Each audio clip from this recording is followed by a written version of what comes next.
innovation is a kind of system process. It's not generated by a single person, it's generated by many different actors who need to cooperate, who need to work together.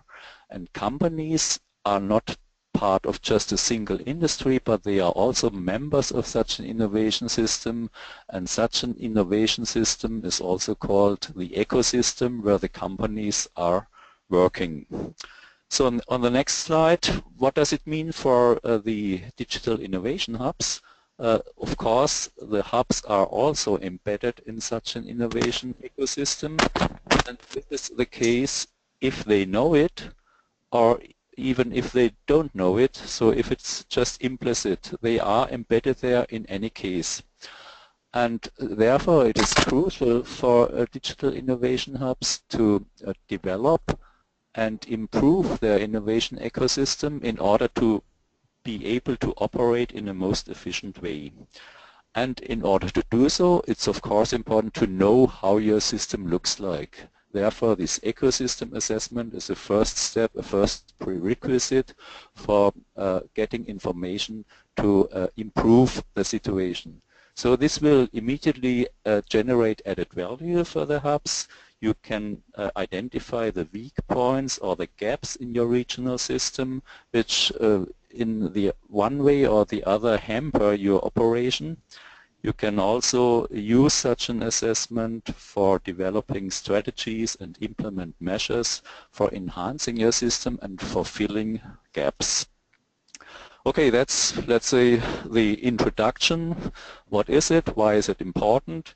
And now in the next slides, I would like to turn to the most important point, how to do it, how to assess the innovation ecosystem. So we would propose 5 steps towards the assessment. So somehow I have an echo in my voice now, I don't know. I hope you can hear me well. Anyhow, so 5 steps towards the assessment. The first step, start with an overview. The second step, make an inventory of functions and actors. The third step, set up a cooperation network, your cooperation network. The fourth step, carry out a SWOT analysis based on the preceding information, and finally work out conclusions and come to action points. Now in the following slides I will go into a bit more detail for each of these points. So let's start with the overview. What should it contain? On the next slide there's a brief summary of it. This one. Okay, of course you should provide in this overview a short description of the ecosystem, including, for example, the geographic delineation, provide some information of the size in terms of population, about the main economic sectors, what are the main industries in your region, but also provide a brief characterization of the socio-cultural context, for example, what is known about the attitude towards innovation, what is known about the openness, how important are traditions, how important are lifestyles, and any other relevant considerations which frame the context of your innovation system. So this should be just a short introduction and a short overview of the system. And then in the next slide we start with one of the key parts, the inventory of functions and actors. You may recall this innovation system framework on one of the first slides with these many interrelationships. Based on this, it is possible to identify the main functions and the main actors of the innovation ecosystem. And we propose to use the following tables. We will provide these also as simple Word files, which you then can use for filling in. To do this inventory, and if necessary you could also add additional information, and the procedure would be using the following tables, which I will explain in a minute. You could prepare a first draft of an inventory just based on desk research. Maybe you discuss with some colleagues or use available material in your hub.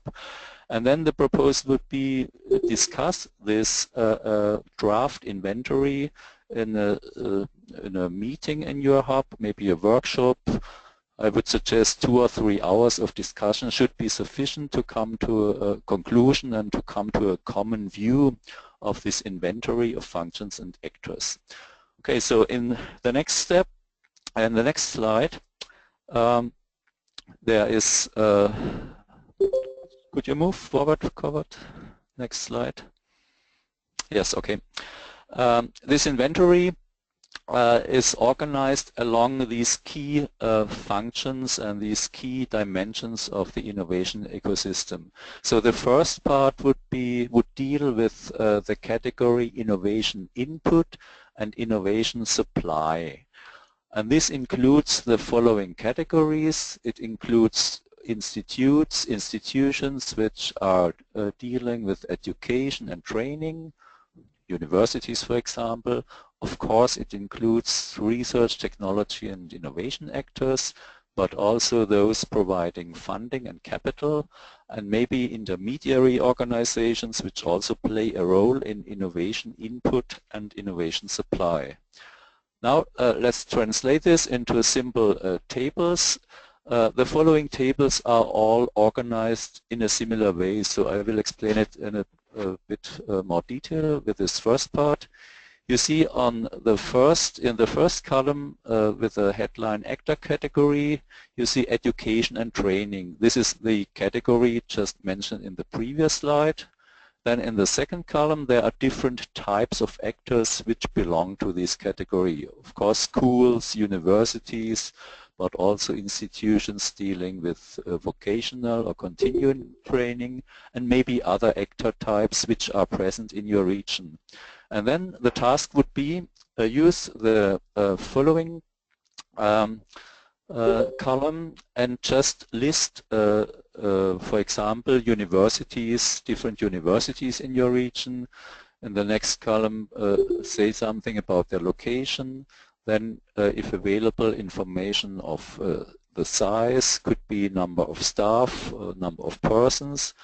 Then the second last column, characterize their core competencies, and finally also just some keywords on their role in the innovation ecosystem.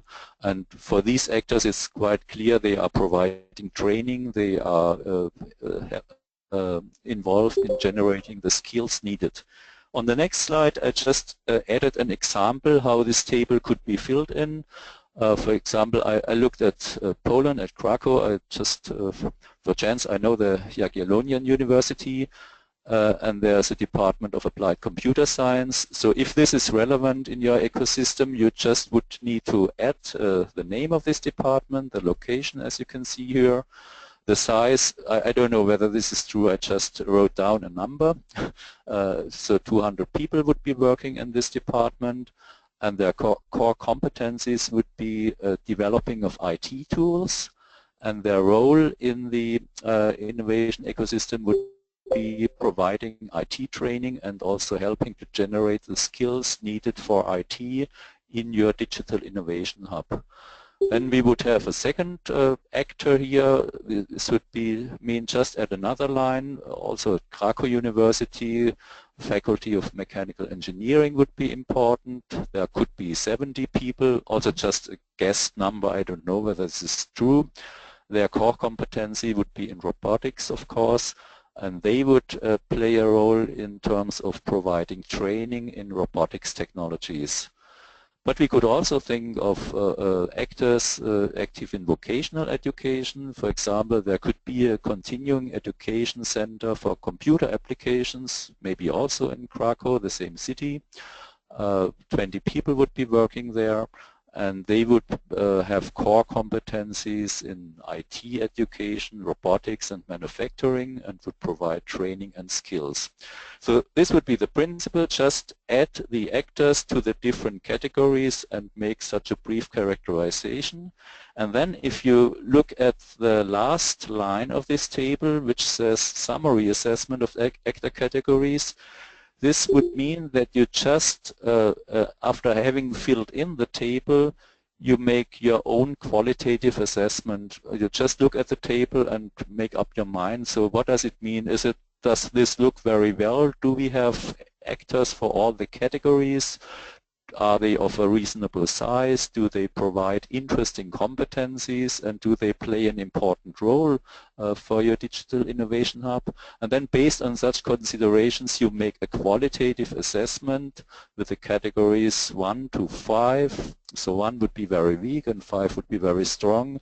And just put in this number. In this case, my guess was this could be strong, so I added a 4 into this category.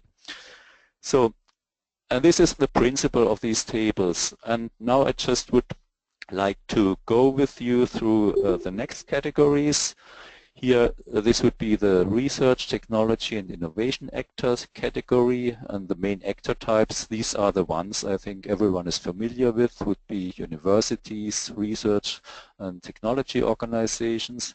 But there could also be groups like citizen sciences, scientists who are engaged in innovation, maybe just maker groups and things like this. And of course, there's also business research. Again, fill in what is there in your region, and in the last line, again, try to make a summary assessment. In the next slide, we have the actor category: capital providers, funding providers, and actor types are the traditional ones, the banks, but also venture capital providers, and also new types of capital providers like those devoted to crowdfunding or philanthropists, and of course also national and international public bodies providing public funding.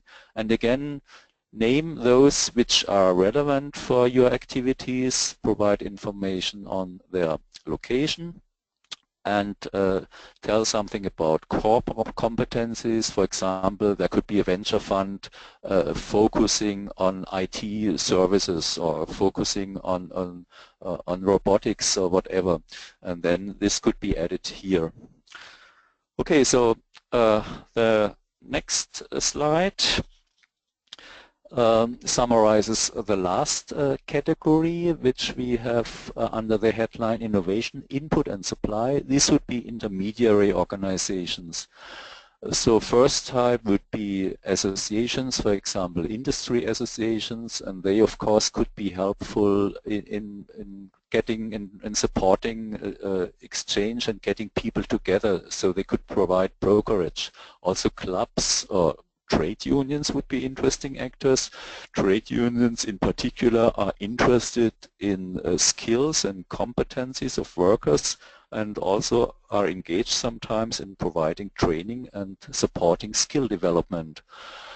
And on the second last line you see NGOs. NGOs could also provide interesting information. For example, they are relevant to market formation, as you know, because they to some extent can influence, let's say, the market mechanisms and the activities of public. Okay, so this was the first group of the inventory, innovation, input and supply, and now we move to the second large category, innovation demand. So this category deals with actors who are articulating needs and demand for innovation. And this is important because innovation does not proceed via science, technology push, but it really needs also someone who is in need of innovation. And basically these are business actors, but also societal actors and maybe public sector actors. On the next slide we go again through this table. You know these already now, the same system everywhere, just on the first column the category, then actor types. And here also an example in yellow, there could be a large firm, I didn't put in a name, located in a specific city. There would be 10,000 employees working there, and it would be a company, an OEM in the automotive sector, and they would be, their role in terms of innovation demand would be, they would have a demand for new processes and also for new technologies for their automotive manufacturing. And following such an example, you could fill in all other large firms which are relevant to your activities in your hub and make these short characterizations. And then the same for small and medium-sized enterprises and maybe also other business type actors. And in the last column, again, you should try to make a qualitative assessment. So in this case, I thought this could be an average situation. So I put in, just as an example, number 3. Okay, so next slide shows societal actors which are exerting and articulating innovation demand. And of course, consumers are very important. It's clear it makes no sense to put a name in a location, so it's not applicable. But it's interesting, that's the next column, to give some information about the size. So how many potential consumers would be around for such in the region? And they, of course, play a role of market formation. But you could also think of special consumer types, for example, the elder population, which would have, in the last column, a specific demand for ICT innovation, supporting living in elder ages, living in maybe in their own apartment, even if they are not very well in their health. So supported assistance could be a specific market demand. So finally, the next slide shows us public sector actors, and these could also play a very important role in terms of innovation demand. So these typical actor types would be local governments or regional governments or national governments, and just I put also in some examples. For example, the Public Transport Agency of City X, which would be a very small agency, just 10 employees. They are involved in regulating and managing transport infrastructure, and they would be interested in innovation related to urban mobility, so ICT innovation, improving urban mobility schemes. Or at the regional government, this is the next slide, there would be a Department of Finance, also with just 15 employees, but they would play an important role in regulation, and they would be in need of e-government tools, so they are trying to maybe to switch their administration from paper to data, and so they are interested in e-tools. The same at the national level, Ministry of Education is trying to push forward e-learning tools. But public sector actors would also be hospitals, public hospitals. For example, there could be a children's hospital which is specialized in providing health care for children diseases, and they would be interested in e-health solutions. So by filling in this table, you would get a nice overview of how the public sector demand for innovation could look like in your region. And again, in the last column, in the last line, you could make a summary assessment just by putting in a figure, which I didn't do here, but I would put in a 4, for example. This looks quite good. Okay, so this was the category innovation demand, and in the next slide we would turn to the last category, innovation framework. What is included here? This includes first everything related to infrastructure, but then it relates to institutions for innovation, and finally to policies for innovation. Again, in the next slides, the same scheme as before, a table with the different categories, starting with innovation infrastructure. And there's a whole bunch of different infrastructures which are important and which you could imagine. For example, first category would be ICT infrastructure, such maybe as supercomputer facilities. Then you could put in again the name, location, and their role in the innovation system, or there could be specific databases, There could be a high-speed internet infrastructure or manufacturing equipment. There could be a pilot production line in your region, and so on. So as you see, there's a whole bunch of different categories, and you could use it for characterizing this type of infrastructure. But there are also institutions which are guiding innovation. So there are institutions, meaning rules related to IPR, so intellectual property. They could be at a regional, national, or world level.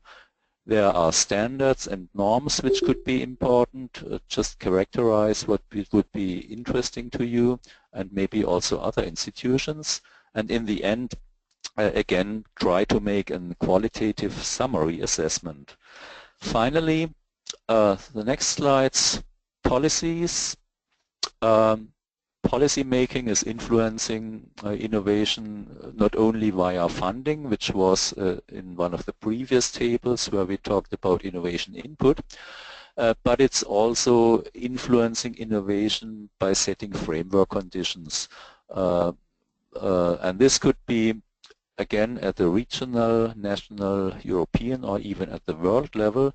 So just the task here would be to name those policies which are relevant to your activities. But they could also not just influence the general innovation framework conditions, they could also influence quite strongly the innovation demand patterns, for example, by setting specific limits for energy efficiency, or by providing, let's say, rules, and also rules for financing healthcare, or also by setting rules for mobility solutions, for example, CO2 limits and so on. Okay, so this would be the last part of this inventory of functions and actors, and in the next slide we would move to step 3. So now after step available some sort of overview, some sort of inventory, who is there, what is there in your innovation ecosystem, and what are these different actors doing there.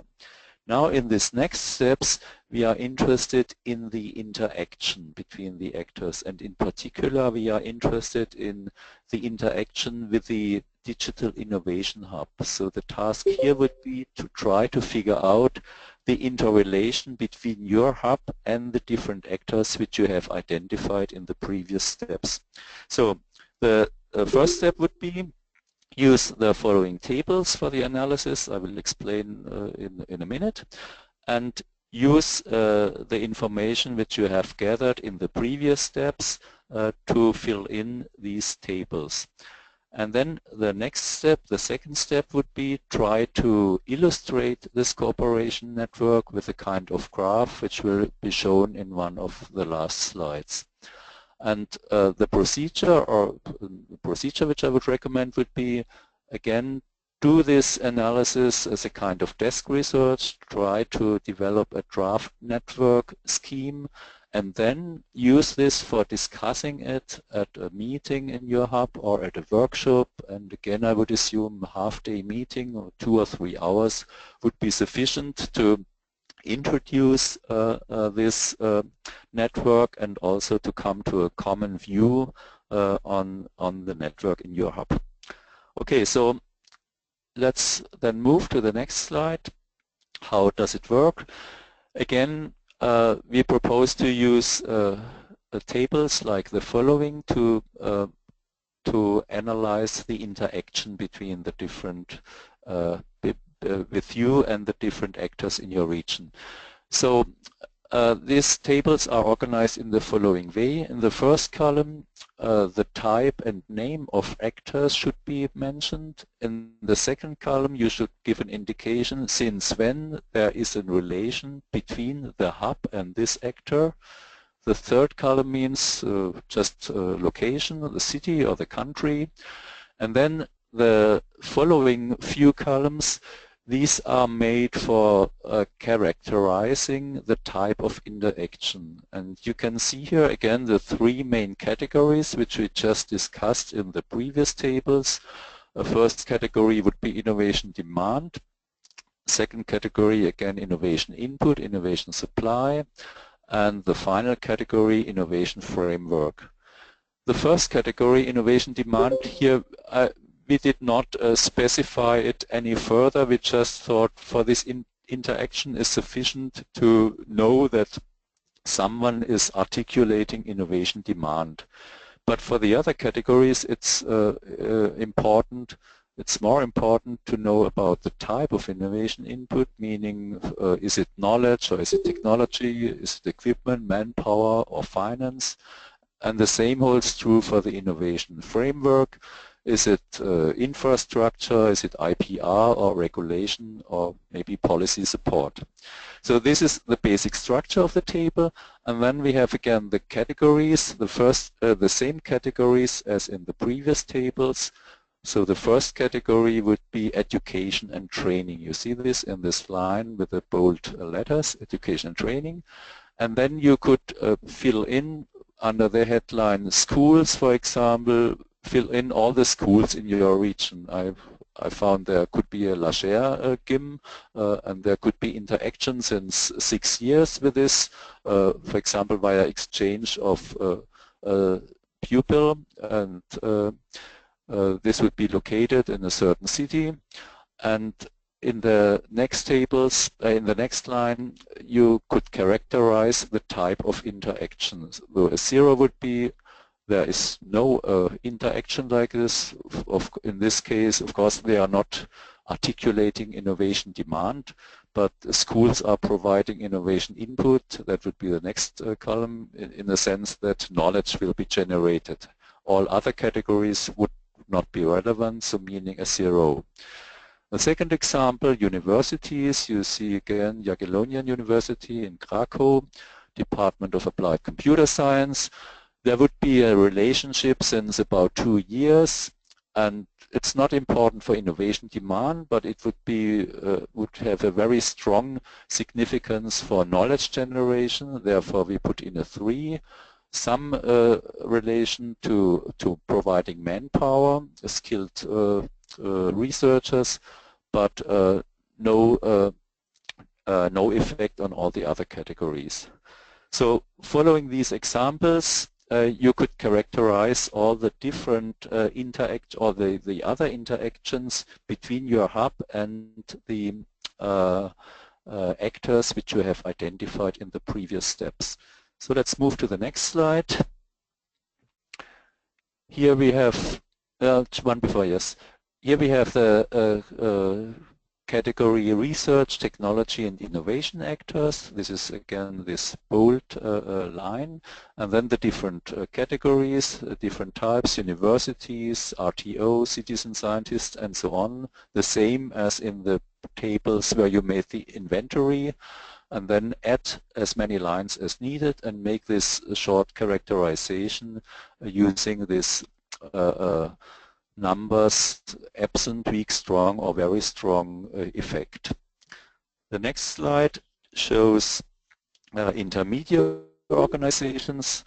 For example, there could be a trade union for robotics, and their role would be also to provide knowledge, a very strong role, and they would be involved in the innovation framework in terms of policy support. They would also play an important role there, for example, by negotiating with employers.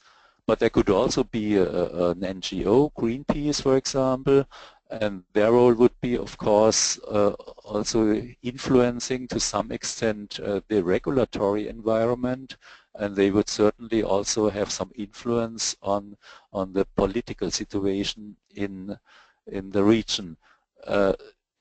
There's no direction. The direction could be positive or negative, but there is an interaction. That's important. Okay, so let's move to the next one.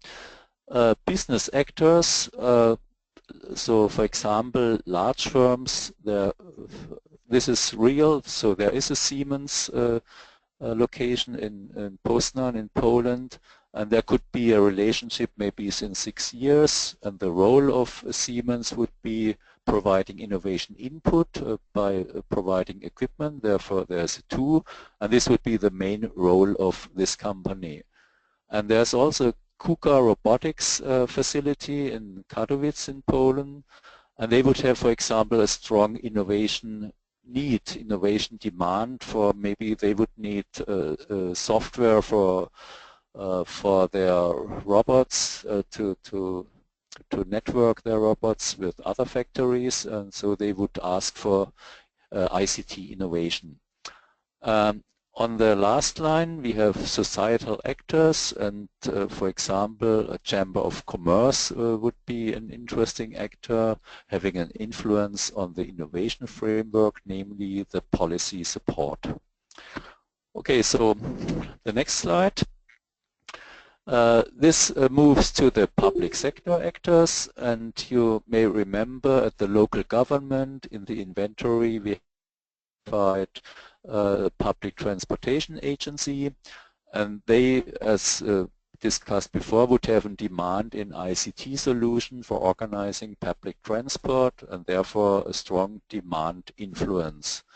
And on the bottom of the table you see again the Children's Hospital, innovation demand for e-health solutions, but they would also provide to some extent specific knowledge for e-health innovation in their sector. Okay, so finally the next slide, the framework conditions. Here again try to summarize those policy makers where you have interactions with, and characterize it again using this 4-number scale. So after you have done this analysis, try to visualize it in a network following this example. As you can see here, we have put the hub into the center and then put around the different actor types. For example, at the top there are different SME, and on the lines the type of interaction is briefly characterized. So SME1 would have an interaction with the hub in terms of infrastructure, so they would provide a specific infrastructure. SME2 would provide input to innovation by having developed certain IT technologies. On the other hand, SME3 would have a specific demand for innovation, for specific technologies. And with such a scheme you could then try to visualize the complete network of your innovation ecosystem. So, next slide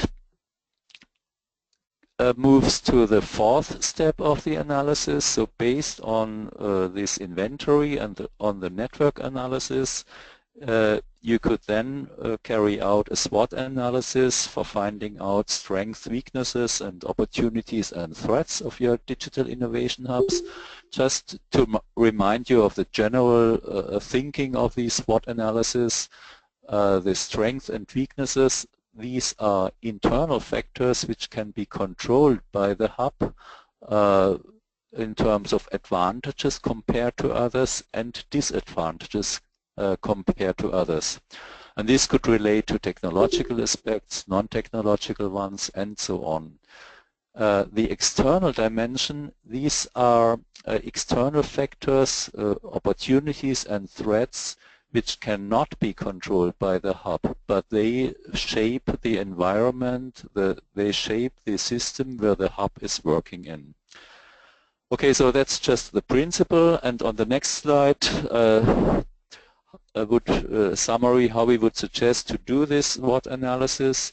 We made the experience a very good way to do such SWOT analysis is to organize a workshop, half a day, with maybe 10 or 15 participants in your hub, and then discuss with this group the SWOT and elaborate the SWOT in an interactive way. And we also made the experience that it's a good way to not to start with the internal dimension, meaning start with your strengths and weaknesses. This will somehow narrow down your thinking. You will have a too strong internal perspective. So we would recommend start with the external dimension, start with an analysis of your environment, and this helps you to open up your minds and to get a better comprehensive picture. And the information which you gather there is also important for elaborating the business plan, which is another important task of the hubs. Then on the next slide, strengths and weaknesses, of course, they should summarize the gaps which you have identified during the inventory and the network analysis. And this gap analysis should answer the following three questions. Which of the functions which in principle could be there in such an innovation ecosystem? You just may recall the tables which we discussed previously. Which of those functions are weak or even missing? For example, is there no venture capital company in your region? That would be a function which is missing, basically.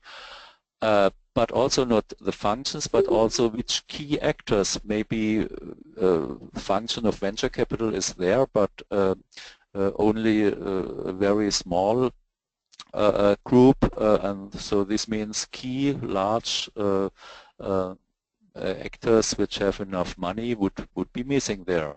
And then of course there could be all the important actors present in your ecosystem, but they are not discussing with each other, they don't know from each other, and there is no interaction. So the functions, the actors and the interactions are the three main parts.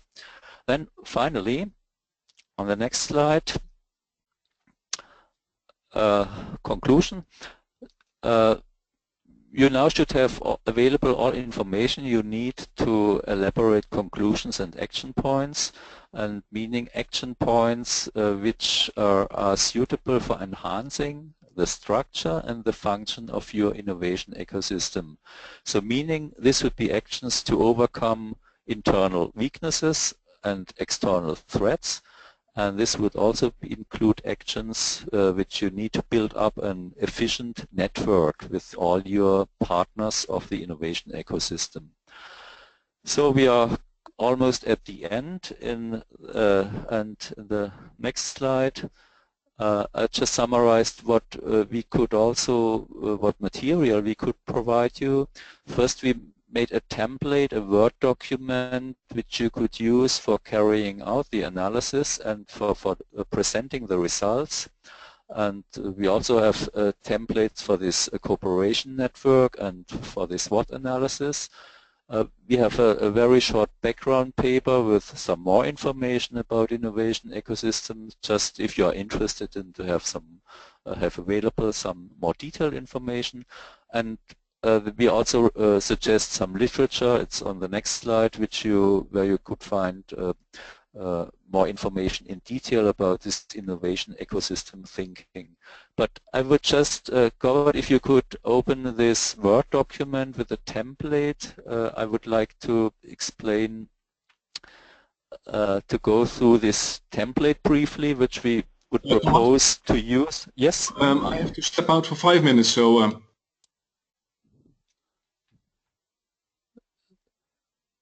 Yes. Okay.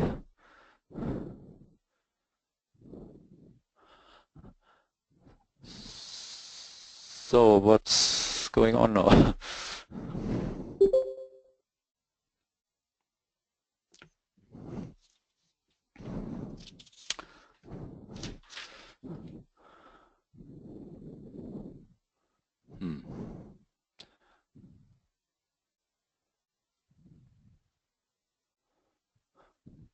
So we are waiting for Govert. He just left for a few minutes, I guess. Yeah.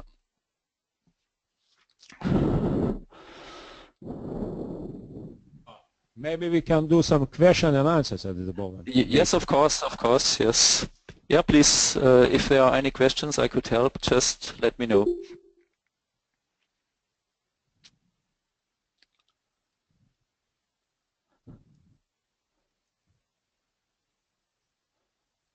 So, no questions?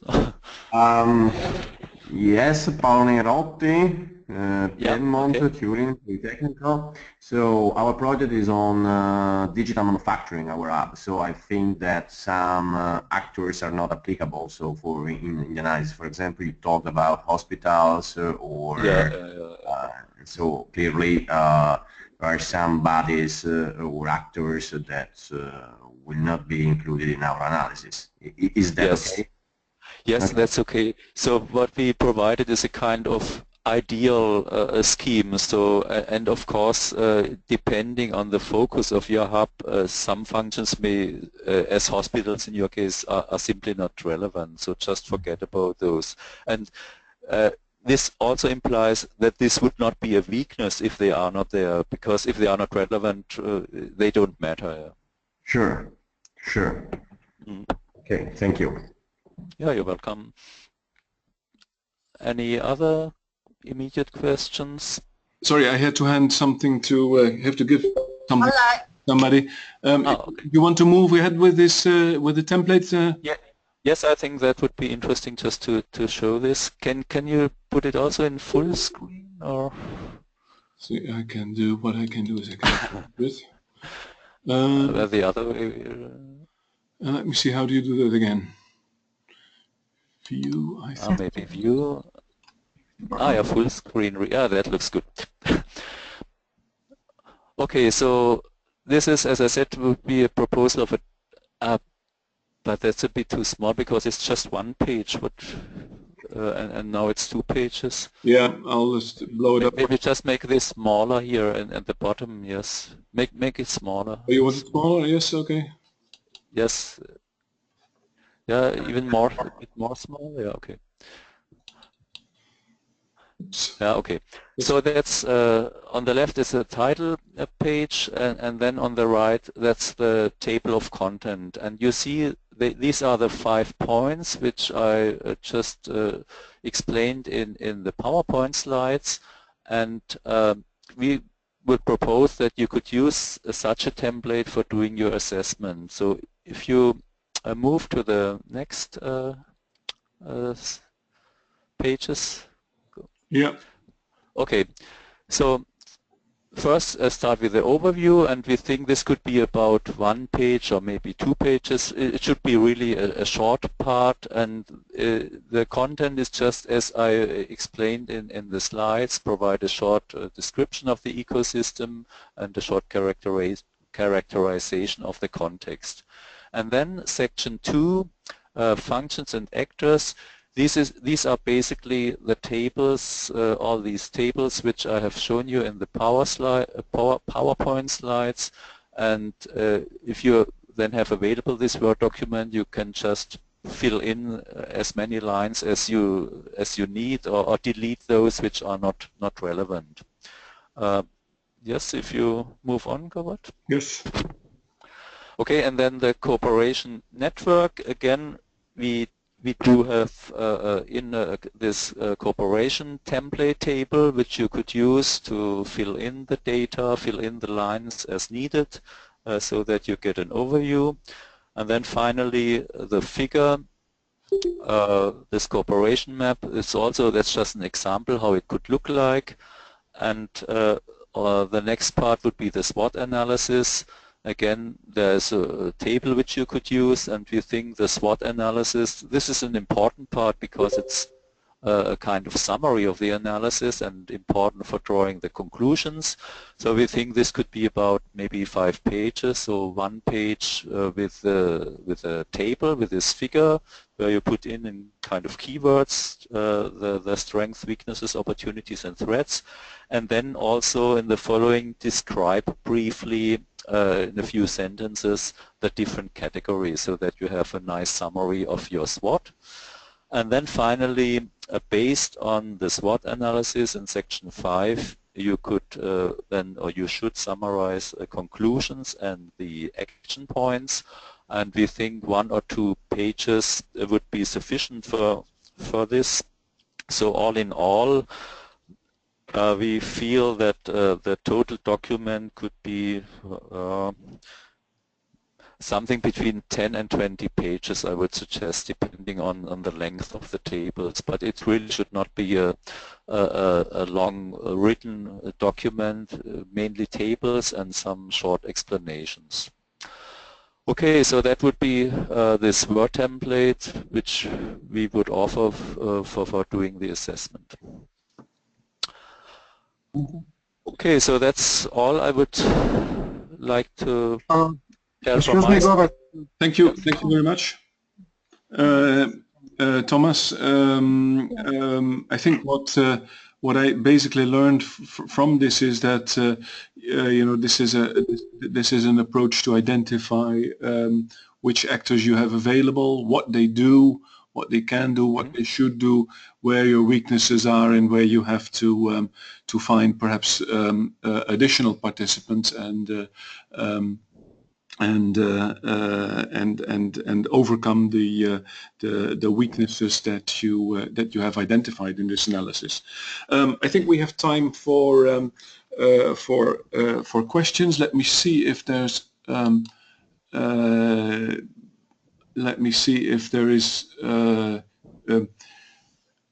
I think basically you can unmute yourself and start asking questions. Who would like to ask a question or raise a comment, or maybe just covered. We already had one question. It was from a hub which is focusing on, I think it was maybe manufacturing, and there the question was how relevant are hospitals, for example, and there the answer was, of course, not all categories are relevant for all hubs. It depends on the focus, and if you have a specific focus and some of the categories are not relevant, just forget about it, and this is not a weakness if they are not present there. So this can be tailored to the specific situation.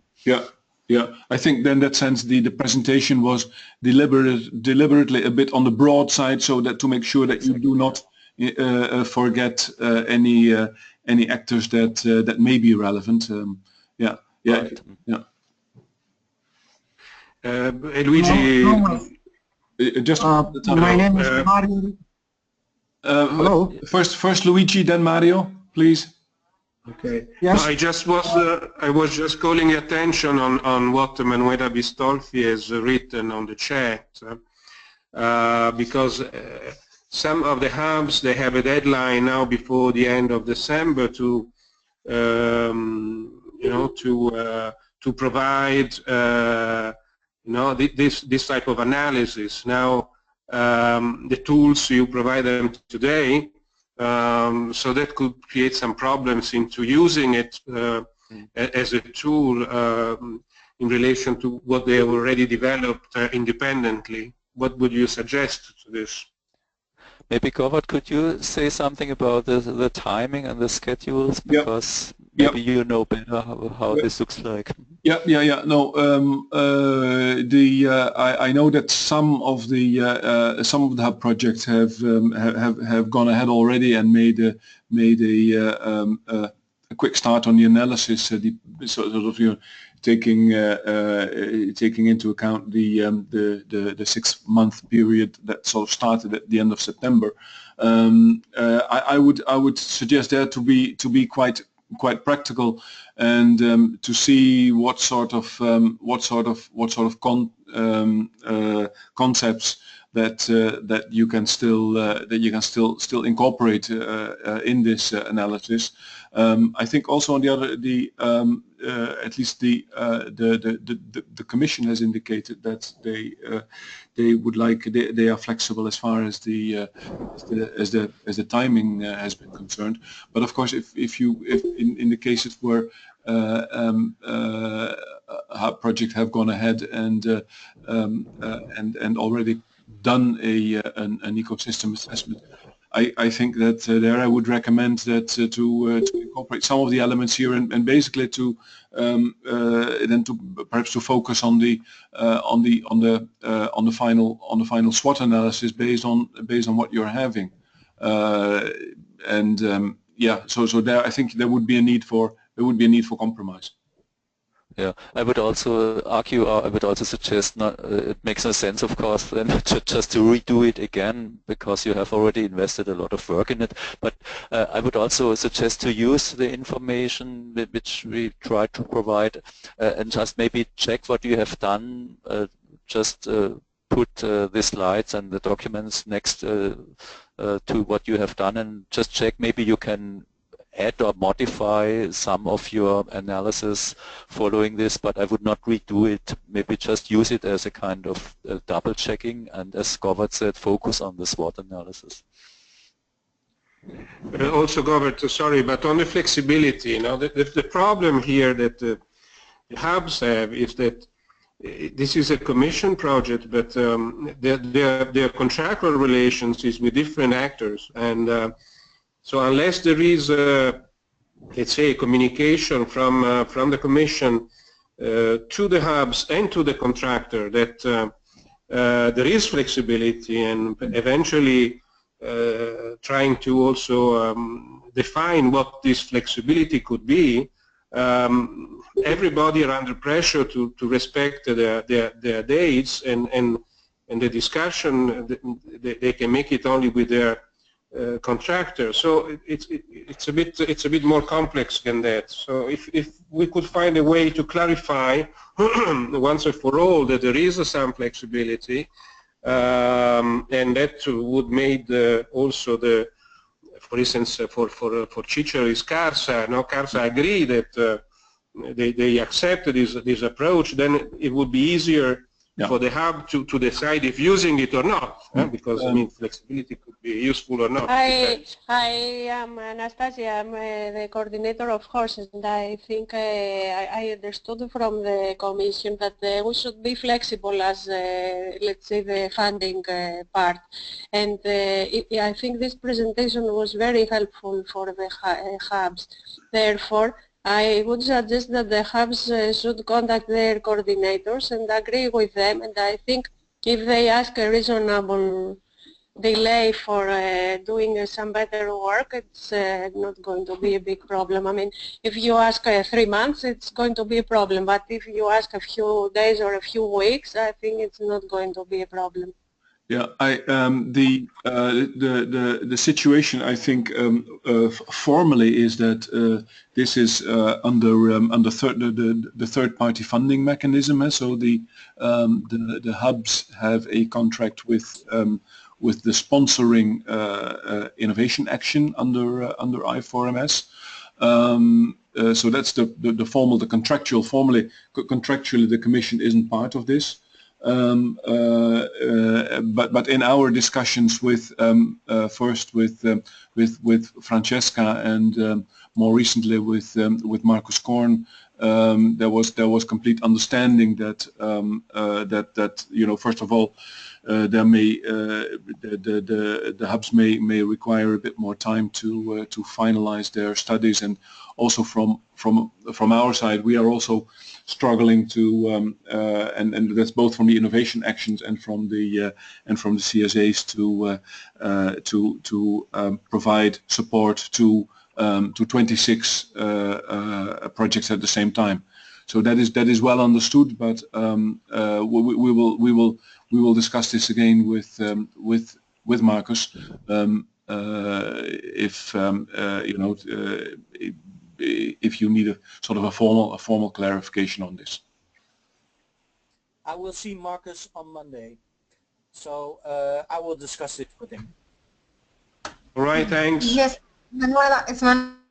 Yes, because we need that the information is shared with the contracting authority of the hubs, because our contracting authority doesn't have any official position about a possible delay of our scheduling.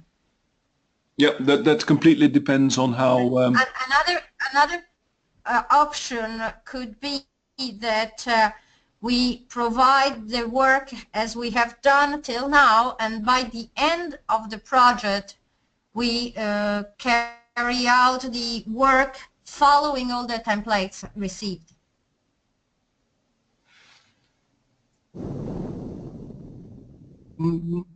Sì, hello, Thomas. Mario Ricco speaking. I am in charge to perform this kind of job. Anyway, to evaluate how much time it will be required to have a reasonable result, may I rely to have the copy of your presentation as soon as possible? Yeah, I would like to ask Robert how to provide the copies. I think the mail it or whatever. So from my side, you can have it right away. Fastest is to email it to all of you immediately after the presentation. We will also make it available on our on the I4MS website, but that will uploading it will take a bit more time. So I will make sure that I send it to all the invitees to this conference immediately after, as soon as we hang up, as soon as we finish this webinar. Yeah. Okay, I would appreciate to get this documentation very soon. On the other hand, you can easily understand. Now we are very close to Christmas holidays, and so the working days are very, very few. Yeah, I think just to provide also an estimate, that the time you need for this depends, of course, on the information which is available already. If you have available, let's say, registers or databases or whatever of the actors in your region, in your ecosystem, then it doesn't take that much time. And I would assume if you have already started with the analysis, you should have available such basic information. And then it's more a question of putting it into this framework. And there I would assume this takes only a few days. We've already started in doing some of this job. But anyway, if you can send very quickly the slide that you were presenting, so we can evaluate which is the amount of additional job that we have to perform and how long it will take, and to organize our job. Again, taking account that in the next 15 days, the calendar days, working days are very, very, very few. Yeah. Okay. Yep. Yeah, of course. As Robert said, we will send it right away after the meeting. Thank you. Hello. Yes. Can you hear me? Yes. I'm Luigi from Lazio. I know this is out of scope of the assessment, but the same applies to the use case template. We sent over the use case template just to have a feedback from Commission side if the template that we are using is okay with the expectation. And as far as I know, till now we didn't receive any feedback. So we are already working on our template. Hopefully it's the right one. But if at the end of the day the items of the use case are completely, I would say completely different, but are different from the one that we imagined, that will be an extra work too. So having a quick feedback on those templates will help a lot, because the content is the content and it will be the same, of course, but also the way you present the content is not it's important too. So yeah, we need feedback also. To whom did you send this question? Manuela, to whom you sent the template? I've sent it to Claudio and Moritz, if I remember well. I will check in my email. Yep.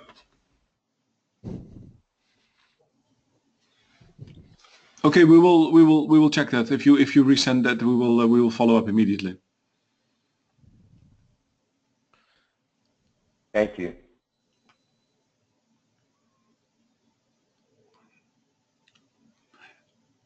Are there any other? I confirm. I've sent it to Moritz on the 21st of November. Yeah. Okay. Okay. Yeah. Things have been a bit. Okay. Yeah. Okay. Any other questions? I see it now. Yeah. I'll take action on.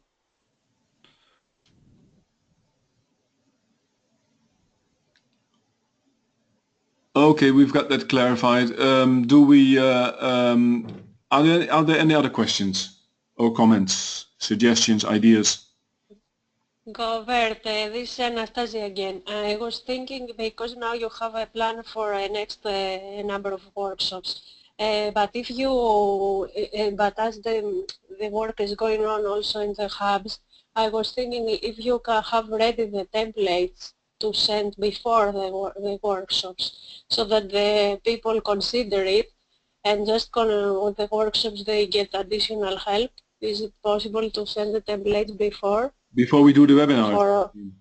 Yes, for all the rest of the, because I remember I have seen you have templates for scenarios, for business models. Yeah. Is it, they are ready, you can circulate already, so the people can already work based on them, and then when there is the webinar they get some additional help?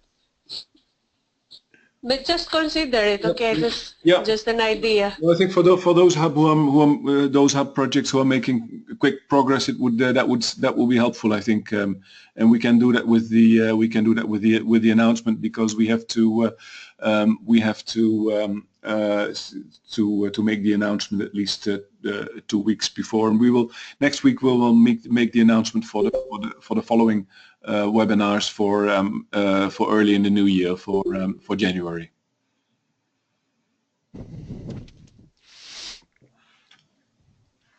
So there's a lot of demand, apparently. Look at the chat. Let me look at it. I see something coming in, Luigi, but it also disappeared from my screen. So maybe you can just repeat it. So it says also governance models, examples, best practices are important. Yeah. The governance issue is an okay. That's for the delays. As you have a meeting with Marcus, try to see if we can, let's say, give some sort of common info to everybody, so that everybody are there. Make it easier to deal with their contractor. For the contractors.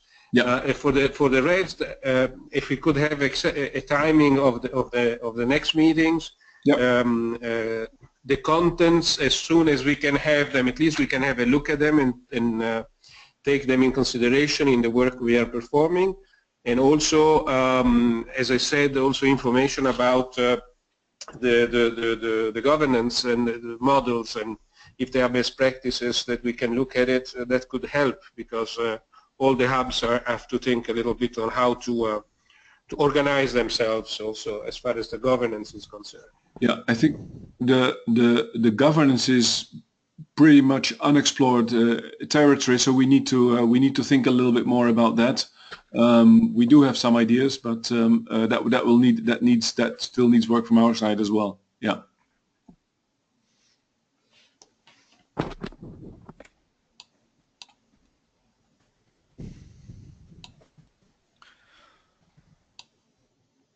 Any other question? I know that you're working on, I mean, on the platform now. There is a call, I think, that is on for establishing now a platform that should put in connection all the hubs. And do you have any more info on that? It could be useful as also in a perspective of enhancing cooperation between the different hubs. In Italy, we are already set up a sort of a network between the 5 hubs that are working, so we share some input and experiences between ourselves. But as a perspective, I mean, particularly for the European dimension of this exercise, I think that now there should be set up this platform that could help everybody to access infos and tools, and also provide infos and tools. What do you think about it? There is a lot of discussion now with the Commission on this idea of developing a pan-European network of digital innovation hubs. We and especially my colleague Maurits is quite involved in those discussions with DG Connect and Grow, and I think also with RTD. But that's I think that the idea of the idea of networking the hubs is one that's receiving a lot of attention, but it's also just it is just starting. So yes, we would like to give attention to that, but we also need to discuss with the Commission, because for us it would imply a change in what we're doing. But yeah, I think it's to me, at least I don't know if you were referring to this idea of a pan-European network of hubs, Luigi. Well, yes. So I think the first step will be the mapping, no? That you are already that is already in implementation. That's already something. At least we know who is part of the network and what do they do. Yeah. But after that, clearly it could be scope to have a network in which experiences, best practices, for instance. Analysis tools and other things could be exchanged also to make it easier to cooperate, between the different hubs. And for that we are working on the hubs part of the website to facilitate that. Okay. Yeah, it's a good point. Any other questions on the content of the presentation, or on sort of the process, or if not, then I think